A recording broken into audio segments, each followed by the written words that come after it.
அவ்வளோதான், நம்மளை முடிச்சு விட்டீங்க போங்க. அது எப்படி ஒரு பேய் படத்தை பார்த்தா சுத்தமாக பேய் படம் அந்த பயமே வராது. இந்த படத்தை பாரு. ஸோ அப்படி தான் இருந்துச்சு இந்த டிமாண்டி காலனி 2 படமானது பார்த்தீங்கன்னா. ஸோ இந்த படம் எப்படி இருந்துச்சு, பார்க்கலாமா வேணாமா அப்படிங்கிறத உங்கள்கிட்ட சொல்கிறேன். ஸோ நீங்கள் கேளுங்க, வாங்க வீடியோக்குள்ள. ஸோ டிமாண்டி காலனி ஆல்ரெடி எல்லாருக்கும் தெரிஞ்சிருக்கும்னு நினைக்கிறேன். ஆல்ரெடி பார்ட் 1 வந்துட்டு நம்ம அஜய் ஞானமுத்தோட டெபியூ ஃபிலிம் தான் அது. அதை வந்துட்டு நம்ம வந்துட்டு நடிச்சிருப்பார். ஸோ அந்த படம் பார்த்திங்கன்னா 2015 அந்த டைமில் வெளியானுச்சு. அதுக்கப்புறம் பார்த்தீங்கன்னா இப்போது ஸோ 2024 கிட்டத்தட்ட ஒரு 10 வருஷம் ஆக போகுது. கரெக்டாக இப்போ ரிலீஸ் பண்ணியிருக்காங்க. ஸோ நம்ம அஜய் ஞானமுத்து அவரோட கமிட்மெண்ட்லாம் முடிச்சுட்டு இப்போ அந்த படத்தை ரிலீஸ் பண்ணியிருக்கா. அப்படி படமானது எப்படி இருக்குது, என்ன பாசிட்டிவ்ஸ் என்ன நெகட்டிவ்ஸ் என்ன அப்படிங்கிறத இப்போ பார்த்தோம். ஃபஸ்ட்டு பாசிட்டிவ்ஸுங்கிறது பார்த்தீங்கன்னா கண்டினியூட்டி மிஸ்டேக் அப்படிங்கிறது. படம் எடுத்து ஒரு 10 வருஷம் கழித்து அதை மறக்காமல் கரெக்டாக அதை ஸ்கெட்ச் பண்ணி கொஞ்சம் கூட பிசுறு தட்டாமல் நீட்டாக எடுத்திருக்காரு நம்ம அஜய் ஞானமுத்து. அதுக்காகவே நம்ம அவரை பாராட்டலாம். ஸோ நம்மளுக்கே ஆச்சரியமாக இருக்குது, ஒரு மனுஷன் இப்படி மெனக்கெட்டு ரைட் பண்ணியிருக்காரு. அவர் நினச்சிருந்தா வந்துட்டு கோலிவுட்ல சீக்வல்ஸ்லாம் பார்த்து தான் இருக்கீங்க, பார்ட் 2 படம்லாம். ஸோ கோனாக்கா மணக்கா ஸோ குண்டக்க மண்டக்க எடுத்துகிட்டு இருக்காங்க. நான் சொல்கிறது வந்துட்டு சந்திரமுகி 2 பாய் படங்கள் தான் சொல்கிறேன். இல்லை இந்தியன் 2வும் அடங்கும் அப்படிங்கிறத ஒரு உண்மை. பார்ட் 1 லெகசி வந்துட்டு கெடுக்காமல் இருக்கணும். அப்படி தான் நம்ம பார்ட் 2 பண்ணணும். So I'm talking about sequel. So ப்ரீக்வலில் ஜெகது ரெண்டாலாம் இருக்குது, அதை பற்றி நான் இங்கே பேசுகிறேன். ஸோ சீக்வல் எடுக்கும்போது பார்ட் 1 வந்துட்டு ஒரு சின்ன ஒரு மிஸ்டேக் கூட இருக்காமல் அப்படி எடுக்கணும். அதுதான் வந்துட்டு ஆடியன்ஸை புல்லாக பண்ணுறதுக்கான ஒரு மெயின் ஃபேக்டர் அப்படிங்கிறத நான் சொல்லுவேன். அந்த இடத்துல ரைட்டிங் பார்க்கும்போது நம்ம அஜய் ஞானமுத்து பக்காவாக பண்ணிட்டாரு அப்படின்னு சொல்லி ஆகணும். ஸோ பிரியா பவானி சங்கர் இந்தியன் 2ல் போலான்னு பொழந்துட்டாங்க. அவங்க நடித்த படம் ஒன்றுமே வந்துட்டு உருப்படலை வழங்கலை அப்படி இப்படின்னு சொல்லி அவங்க மன உளைச்சல் ஆளாக்கி விட்டாங்க. ரீசெண்டாக அவங்க கொடுத்த பேட்டிகள்லாம் பார்க்கும்போது நம்மளுக்கே வந்துட்டு மனசு கொஞ்சம் கஷ்டமாயிடுச்சு. பாவம் இப்படியே போச்சு அப்படின்ட்டு. இந்த படத்தில் அவங்களுக்கு டெபிங்கிற ஒரு மெயின் கேரக்டர் கொடுத்துருக்காங்க. அதே வந்துட்டு ரொம்ப நல்லாவே பண்ணியிருக்காங்க அப்படின்னு நம்ம சொல்லி ஆகணும். இதுக்கப்புறம் அவங்களுக்கு வரப்போகிற படங்கள்லாம் பார்த்திங்கன்னா நல்லபடியாக அமையும், நல்ல ஹிட்ஸும். அடுத்ததாக அருள்நிதி ஸோ பார்ட் 1 சூப்பராக பண்ணியிருப்பார். இந்த பார்ட் 2 வந்துட்டு பிரியபவானி சங்கர் அப்புறம் அருள்நிதி 2 பேருக்குமே பார்த்திங்கன்னா ஈக்குவலான ஒரு ஸ்பேஸ் தான் கொடுத்துருக்காங்க. ஸோ அருள்நிதி அவருக்கே உண்டான ஒரு பாடி லாங்குவேஜ், ஒரு ஹியூமர் சென்ஸ், அதை வந்துட்டு இந்த ஒரு படத்துலையும் பக்காவாக ஒர்க் பண்ணிட்டாரு. ஸோ தேட்டரில் சிரிப்பு சத்தங்கள் நம்மளால் கேட்க முடியுது அப்படிங்கிறது ஒரு நிதர்சனமான உண்மை.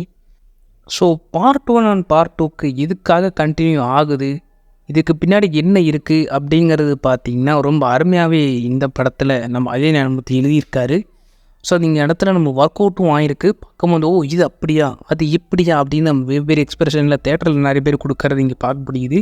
அவ்வளோ ஆடியன்ஸும் வந்துட்டு ரொம்ப இன்ட்ரெஸ்டிங்காக பார்த்துட்டு இருக்காங்க. இதுதான் பார்த்தீங்கன்னா நம்ம டிமாண்டி காலனியோட ஃபஸ்ட் ஆஃப் உண்டான ஒரு ரைட்டிங் சொல்லலாம். செகண்ட் ஆஃப் வழக்கம் போல் பார்த்தீங்கன்னா பார்ட் 1 தான் எடுத்து வச்சுருக்காங்க அப்படிங்கிறது நம்மளுக்கு தெரிஞ்சிருச்சு. ஸோ கிட்டத்தட்ட செகண்ட் ஹாஃபில் பார்ட் 1 தான் எடுத்துகிட்டு இருந்தாங்க.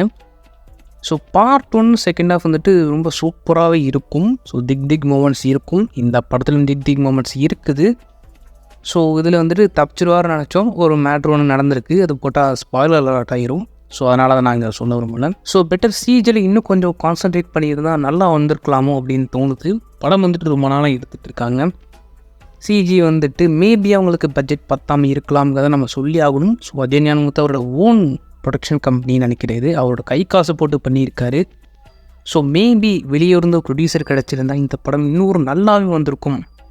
ஒரு சிஜி வைஸ் பார்க்கும்போது மேக்கிங் நம்ம குறைய சொல்ல முடியாது. ஸோ அவ்வளோ கிராண்டியராக நீட்டாக செம்ம மாசாக ராயலாக என்ன எவ்வளோ வார்த்தை வேணாலும் போட்டுக்கலாம், அந்தளவுக்கு மேக்கிங்கில் பக்காவாக இருக்குது. ஸோ சிஜி மட்டும்தான் அந்த தங்க பிசிறு தட்டிடுச்சு. ஒரு பேய் படத்துக்கு முக்கியமானது பார்த்திங்கன்னா சிஜி தான் நான் சொல்லுவேன்.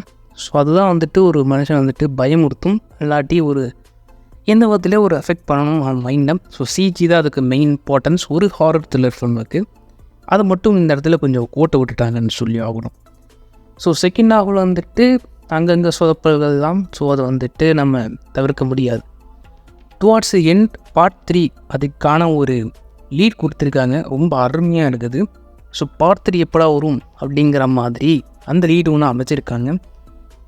ஸோ டுவார்ட்ஸ் கிளைமேக்ஸ் அதுக்கப்புறம் ஒரு 5 to 10 minutes ஓடுதுன்னு நினைக்கிறேன் படம் முடிஞ்சு.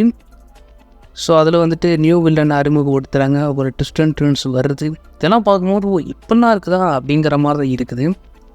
படம் வந்து இவ்வளோ நாள் ஆச்சு. ஸோ பார்ட் 2க்கு ரைட்டிங் பண்ணியிருந்தால் தான் இவ்வளோ வேலையை வந்துட்டு உள்ளே எழுக்க முடியும் அப்படிங்கிறது நம்மளுக்கு தெரியுது. ஸோ அதே நேரம் ஆல்ரெடி இது பண்ணி வச்சுருக்காரு அப்படின்னு சொல்கிறாங்க. அது உண்மையாகவும் கூட ஆயிடுச்சு. ஸோ இன்னும் ஒரு 2 பார்ட்ஸ் இருக்குது. 3 எண்டு கிடையாது, 4 தான் எண்டு அப்படிங்கிறது நம்மளுக்கு காதல் கிடச்ச ஒரு தகவல். ஸோ 3rd பார்ட் யார் வில்லன், எதுக்காக அவர் இப்படி ஆனார் அப்படிங்கிறதெல்லாம் நம்மளுக்கு சொல்ல போகிறாங்க. அதுக்கெல்லாம் பார்த்திங்கன்னா பெரிய ஒரு ப்ரொடியூசர் தேவைப்படுது. போர்ச்சுகல்னு எதோ போட்டிருந்தாங்க, அதெல்லாம் பயங்கரமாக இருக்கும் அந்த போர்ஷன்லாம் கேட்கும் போதே எனக்கு. ஸோ நம்மளுக்கு கேள்விப்பட்ட வரைக்கும் பார்த்திங்கன்னா படம் பட்ஜெட் பயங்கரமாக இருக்கும். ஸோ பெரிய ப்ரொடியூசர் கமிட் ஆக போகிறாரு அப்படிங்கிறதா நமக்கு கிடைச்ச தகவல். ஸோ வெயிட் பண்ணி பார்ப்போம். இந்த படமானது பார்த்திங்கன்னா 2026 ஸ்டார்ட் பண்ணுற மாதிரி பேசிகிட்டு இருக்காங்க. த இண்டஸ்ட் 2 ஃபார் அப்படிங்கிற படம் போகுது. எத்தனை பேர் வெயிட் பண்ணுறீங்க அப்படிங்கிறத கமெண்ட்ஸில் சொல்லுங்கள். நான் வழக்கமாக எல்லா பேய் படம் பார்த்துட்டேன், எனக்கு பேய் படம்லாம் ஒன்றும் பெருசாக இம்பேக்ட்லாம் ஆகாதுன்னு நினச்சிங்கன்னா நீங்கள் இந்த படத்தை ஸ்கிப் பண்ணிடலாம்னு சொல்லுவேன். ஸோ ஒரு பேய் படத்துலேயே ஒரு ட்விஸ்ட் அண்ட் டர்ன்ஸ், ஒரு த்ரில்லர் இன்வெஸ்டிகேஷன் அந்த மாதிரி இருக்கும். ஸோ ஒரு இன்சீரியஸ் அந்த மாதிரி ஒரு படங்கள்லாம் உங்களுக்கு பிடிக்கும். லைட்டாக ஒரு ஜம்ப் ஸ்கேர் தான் இருக்கும், அதில் ட்விஸ்ட் அண்ட் டர்ன்ஸ் பயங்கரமாக இருக்கும். அந்த மாதிரி படங்கள் பிடிக்கும்னு நினைக்கிறோம். கண்டிப்பாக இந்த படத்தை பாருங்கள். மித்தவங்க கைண்ட்லி அவாய்ட் பண்ணிவிட்டு தங்கலான்னு போலாமா வேணாமா அப்படிங்கிறது நம்ம இன்னொரு வர எண்டிங்கில் ஒரு வீடியோவே சொல்ல போகிறாரு. ஸோ வாங்க நம்ம கேட்போம். பார்த்தா அடிக்கணும் போல தோணும். பாரு யாரை முறைக்கிற